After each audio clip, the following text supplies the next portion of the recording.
Friends, आज हम Aryabhatta method से किसी भी नंबर का स्क्वायर रूट फाइंड आउट करेंगे विदाउट यूजिंग कैलकुलेटर। तो यहाँ पर मैंने एक नंबर लिया है, इसका मैंने कैलकुलेटर से आंसर निकाला तो इसका आंसर आया 238। अब हम यही आंसर आर्यभट्टा मेथड से निकालेंगे और मैं आपको इसकी ट्रिक भी बताऊँगा जो कि आपको एग्ज़ाम में यूज़फुल रहेगी। तो आप सबसे पहले तो हम इसका स्क्वायर रूट मेथड से निकाल लेंगे। सो मेथड से निकालेंगे। सबसे पहले मैंने यहाँ पर ये नंबर लिखा, उसको इस डायरेक्शन में नेमिंग की, वर्ग अवर्ग वर्ग अवर्ग वर्ग इस तरह से। उसके बाद जो भी ये स्टार्टिंग वाला नंबर होगा उसके नज़दीक का स्क्वायर लेना है। तो यहाँ पर क्या है, 2 का स्क्वायर क्या है, -4। तो मैंने यहाँ पर लिखा। अगर यहाँ पर 2 होता, मैं यहाँ पर 1 का स्क्वायर लेता। और आपको एक चीज़ याद रखनी है, जब भी वर्ग वर्ग आएगा, यहाँ पर वर्ग है तो उसे उस नंबर को क्या करेंगे, सब्ट्रैक्ट करेंगे।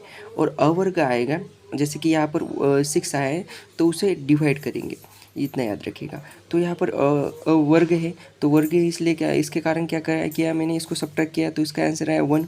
और ये अवर्ग, ये नीचे लिया 6। उसके बाद क्या करेंगे, इसे डिवाइड करेंगे। अब किससे डिवाइड करना है, तो यहाँ पर ये 2 है, इसे यहाँ पर 2 लिया और उसका स्क्वायर लिया है था, इसलिए इसको मल्टीप्लाई किया। अब यहाँ पर अगर 3 होता तो मैं यहाँ पर 3 लेता और इसको स्क्वायर लिया था इसलिए 2 से मल्टीप्लाई करता। सो इस तरह से ये याद रखना है। सो 2 × 2 4, तो 4 3 ज़ा 12, 4 4 ज़ा 16 होता है, मगर वो क्यों नहीं लिया है वो भी मैं बताऊँगा बाद में आपको। मगर 4 3 ज़ा 12, तो यहाँ पर मैंने 12 लिया और उसके बाद इसका आंसर क्या आएगा 4। और ऊपर का वर्ग वाली टर्म में यहाँ पर लूँगा 6। अब क्या करना है, ये जो क्वेश्चन था हमारा उसको उसका स्क्वायर लेना है। तो 3 का स्क्वायर कितना आएगा, 9। तो इसका आंसर क्या आएगा, इसका आंसर आएगा 3 7। और उसके बाद ये अवर्ग वाली टर्म मैं यहाँ पर लूँगा 4। अब अवर्ग है इसलिए मैं डिवाइड करूँगा। अब इसी तरह से 2 यहाँ पर लिया, स्क्वायर वाली टर्म 2 यहाँ पर लिया, और ये वाला 2 जो कि यहाँ पर था, ये वाला 2 और ये वाला 3 यहाँ पर लिया। तो 2 × 23 46 आएगा, और 46 8 ज़ा 368 होता है, 368। तो इसका आंसर आएगा 6। और ऊपर की वर्ग वाली टर्म मैंने यहाँ पर ली, और बाद में इस वर्ग वाली टर्म ली, और बाद में फिर से इसी तरह से क्वेश्चन का स्क्वायर लेना है। तो 8 का स्क्वायर 64, और हमारा यहाँ पर 0 0 आएगा। जब भी 0 0 आएगा तब हमारा फाइनल आंसर आएगा।